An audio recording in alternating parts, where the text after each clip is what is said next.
हाँ जी, देखिए हम आपको बता रही थी, अभी हमने आपको डिस्प्लेसमेंट और डबल डिस्प्लेसमेंट दोनों रिएक्शन के बारे में बताया था, ठीक है। अब हम आपको दोनों डिस्प्लेसमेंट को एक ही बार में कंपेरिजन करके बताते हैं, जो भी आपके डाउट हो क्लियर हो जाएंगे, ठीक है।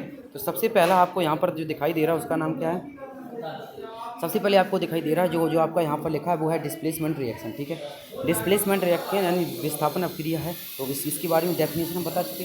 डिस्प्लेसमेंट रिएक्शन यानी विस्थापन अपक्रिया होती क्या है ये आप देखो पहले। सबसे पहले लिखा Zn जिंक, Zn लिखा और यहाँ पर लिखा है CuSO4 जिंक। जिंक की हम रिएक्शन किसके साथ करा रहे? हम CuSO4 यानी कॉपर सल्फेट के साथ करा रहे। जिंक की रिएक्शन जब हम कॉपर सल्फेट के साथ करा रहे हैं कराएंगे, जब जिंक की रिएक्शन कॉपर सल्फेट के साथ कराएंगे तो जिंक क्या करता है? कॉपर सल्फेट से कॉपर को अलग कर देता है, समझना। जिंक क्या करता है? कॉपर सल्फेट से कॉपर को अलग कर देता है और जिंक सल्फेट के साथ लग जाता है। तो जब जो कॉपर को अलग कर देता है तो क्या बन जाता है? तो बन जाता है ZnSO4 प्लस Cu, यानी जिंक सल्फेट प्लस कॉपर अलग, कॉपर एक क्रिस्टल यानी सॉलिड के रूप में अलग हो जाता है। इसे हम द्विविस्थापन अपक्रिया कहते हैं। बिल्कुल था, क्या था? जब कोई कंपाउंड, जब कोई यौगिक, जब कोई एलिमेंट किसी कंपाउंड से किसी एलिमेंट को रिमूव करके उसके प्लेस पर स्वयं उपस्थित हो जाता है, प्रेजेंट हो जाता है, इस रिएक्शन को हम डिस्प्लेसमेंट रिएक्शन या विस्थापन अपक्रिया कहते हैं, ठीक है। चलो अब देखो, आगे देख रहे, ध्यान समझना। चलो देखो अब यहाँ से देखो, ध्यान समझना। देखो अब यहाँ से देखो, यहाँ पर लिखा है द्विविस्थापन अपक्रिया।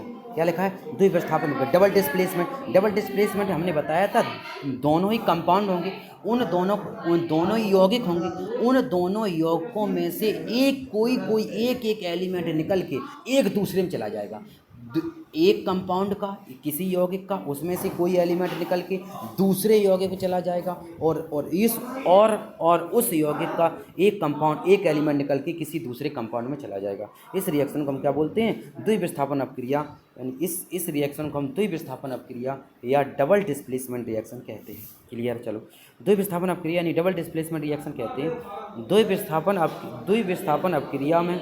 द्विविस्थापन अपक्रिया में दो अलग अलग परमाणु या परमाणुओं के समूह आयन का आपस में आदान प्रदान होता है। उदाहरण BaCl2, ठीक है। परमाणुओं के समूह आयन का आपस में आदान प्रदान होता है। उदाहरण BaCl2, क्या लिखा? बेरियम क्लोराइड, ध्यान समझना।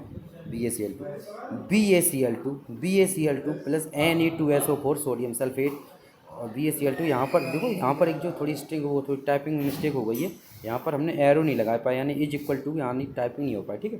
देखो क्या लिखा है, यहाँ लिखा आपका BaCl2 प्लस Na2SO4 यानी बेरियम क्लोराइड और सोडियम सल्फेट की आपस में रिएक्शन कराती है तो क्या होता है? देखना, बेरियम क्लोराइड से जो बेरियम है ये इसके साथ सल्फेट के साथ चला जाता है और जो क्लोरीन है वो सोडियम के साथ चला जाता है। तो बेरियम क्लोराइड और सोडियम सल्फेट आपस में क्रिया करके बनाते हैं बेरियम सल्फेट और सोडियम क्लोराइड बनाते हैं।